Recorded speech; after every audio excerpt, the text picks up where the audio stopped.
North Korean soldiers are back in Russia. What they are doing in the Kursk region and how this might affect the situation we will find out in a few minutes. The Azerbaijani embassy in Kyiv is under fire. Baku requires an investigation. Russia is under suspicion for what happened this time. Deportations in the USA and Europe. Who is under threat and why does this primarily affect Ukrainians? What's happening and why it matters, watch right now. Orban is suing whom and why? And what role does Russian oil play in this matter? All this and much more, as always, in our today's issue. Don't change the channel and don't go far from your screens. And we're starting. Russia confirmed the new appearance of North Korean soldiers in the Kursk region. However, he insists that their participation in combat operations against Ukrainian forces is not planned.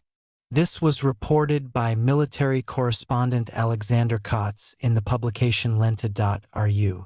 According to South Korean intelligence, North Korean military personnel are already working in areas liberated from the Ukrainian armed forces, carrying out demoning tasks.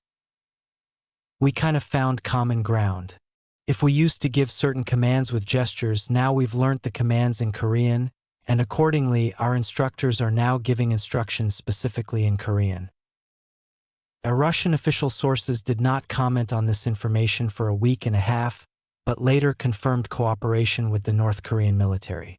Deputy Foreign Minister Andrei Rudenko previously stated that North Korean units would appear in the Kursk region under favorable conditions. However, as Kotz notes, demoning efforts have been underway for some time. Previously, North Korean soldiers participated not only in demoning but also in combat operations to liberate the Kursk region. Rumors of their return had been circulating since the fall of 2024. However, official confirmation came at the end of April 2025, when Kim Jong Un announced the entry of North Korean forces into cooperation with the Russian army. According to information from the Korean Central News Agency, the decision was made based on the Comprehensive Strategic Partnership Treaty between North Korea and Russia. Within the framework of the agreement, units of the armed forces of the Republic were instructed to participate in the liberation of areas in the Kursk region. According to experts, the deployment of North Korean units in the Kursk region strengthens demoning capabilities and increases the level of security in the liberated areas. Analysts note that cooperation with North Korea reflects long-term agreements between the countries and demonstrates the degree of interaction in the fields of security and military technical support. According to Reuters, relations between Moscow and Baku are once again escalating after a massive overnight strike on Kyiv on November 14, 2025. Ukrainian President Volodymyr Zelensky reported that debris from an Iskander missile hit the building of the Azerbaijani embassy. Meanwhile, Azerbaijan did not comment on the information for some time. Later, Azerbaijani media reported that a multi-wave airstrike by the armed forces of the Russian Federation on Kyiv caused serious damage to the embassy building. One of the missiles fell on the territory of the diplomatic mission. A large crack has formed, and the windows and cars of the diplomats have been damaged. At the same time, embassy staff were not injured. The Azerbaijani Ministry of Foreign Affairs summoned Russian Ambassador Mikhail Yevdokimov and expressed a strong protest regarding the falling of a shell onto the embassy premises. In a statement from the department, it was noted that the repeated damage to the diplomatic representation and Azerbaijani-owned facilities raises questions about the intentionality of the missile strikes.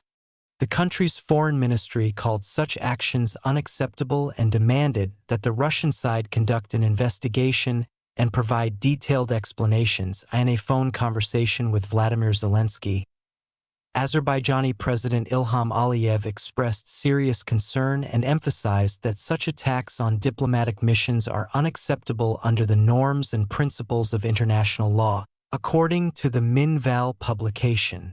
Earlier on October 9th, A meeting was held in Tajikistan between Russian President Vladimir Putin and Azerbaijani President Ilham Aliyev, which was seen as a symbol of reconciliation after a year-long crisis caused by the Azov plane crash. At the same time, Putin noted that the incident was caused by a Ukrainian drone. The plane was hit by debris, not by the striking elements of Russian air defense. According to Reuters, discussions are ongoing in the United States regarding a possible review of the status of Ukrainian citizens who arrived in the country during the conflict. Sources in Washington told journalists that the Trump administration is considering cutting back on preferential protection programs, which could potentially lead to the deportation of certain categories of Ukrainians. As the Washington Post notes, the administration is developing a course towards stricter immigration control, within the framework of which the presence of foreigners must comply with current national security regulations. The Washington Post emphasizes that the discussion is based on an analysis of the current migration burden and the desire to reduce the number of people who have entered the United States without a stable legal status. Experts whose opinions are cited by the newspaper note that such a policy could mean a return to a stricter approach characteristic of earlier periods. The situation is similar in European Union countries. European governments are increasingly stating that social systems are critically overloaded due to the growing number of Ukrainians who have received temporary protection. Brussels acknowledges that the humanitarian regime's validity is limited, and any further extension will be subject to complex internal EU negotiations. Sources within EU structures, cited by the publication, note that some countries are already considering mechanisms to return to a selective approach, which involves examining each case individually. Materials from the Visit Ukraine portal report that the authorities of a number of European countries have begun active checks of the legal status of Ukrainian citizens. Employment contracts, documents for extending residency, and compliance with migration laws are being checked. Human rights organizations are warning that thousands of people could be at risk of mandatory deportation if support programs are scaled back. Against this backdrop, Ukrainian President Volodymyr Zelensky is promising to mobilize men to strengthen the country's combat capabilities and ease pressure on Western partners. At the same time, German Chancellor Friedrich Merz stated that Ukrainian men should go to serve, emphasizing the need for active citizen participation in defending their country. A significant portion of those currently arriving from Ukraine are young people aged 18 to 24. Because military service in Ukraine only begins at the age of 25, so that these young people stay in the country, because they are needed in the country and not in Germany. Hungarian Prime Minister Viktor Orbán has stated his intention to file a lawsuit against the European Union over a decision concerning Russian gas supplies, according to Hungarian radio station Kossuth. According to Orbán, Brussels made a decision that Budapest considers clearly illegal and contrary to European values. The politician emphasized that the country would use all legal means to protect its interests and would appeal the decision in the European Court. Orbán clarified that this is not about sanctions, but about trade regulation. According to CAST, the Hungarian leader noted that any decisions in the field of trade policy should be made with the consent of all union members, not by a simple majority vote. Hungarian authorities believe that European institutions have exceeded their powers by ignoring Budapest's national interests. Besides going to court, according to Kossuth radio station in Hungary, the country is also considering other mechanisms to influence Brussels. However, details are not yet being disclosed. Orbán emphasized that these measures are not related to a violation of international law, but are aimed at ensuring compliance with existing decision-making rules within the European Union. Political commentators note that Orbán's actions could set a precedent for other European Union member states dissatisfied with Brussels' decisions. According to experts, if Hungary is successful in court, It could shift the balance of power within the Union and strengthen the position of countries demanding more equal participation in decision-making on key trade issues.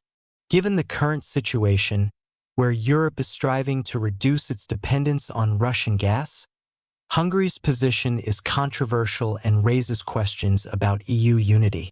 Budapest's decision to go to court and take other measures demonstrates the country's willingness to defend its interests on the international stage and not comply with decisions that contradict national priorities. And now, dear viewers, I would be glad to see your activity. Please like, subscribe to the channel, and leave comments. It's always nice and important for us. I wish you well and peace.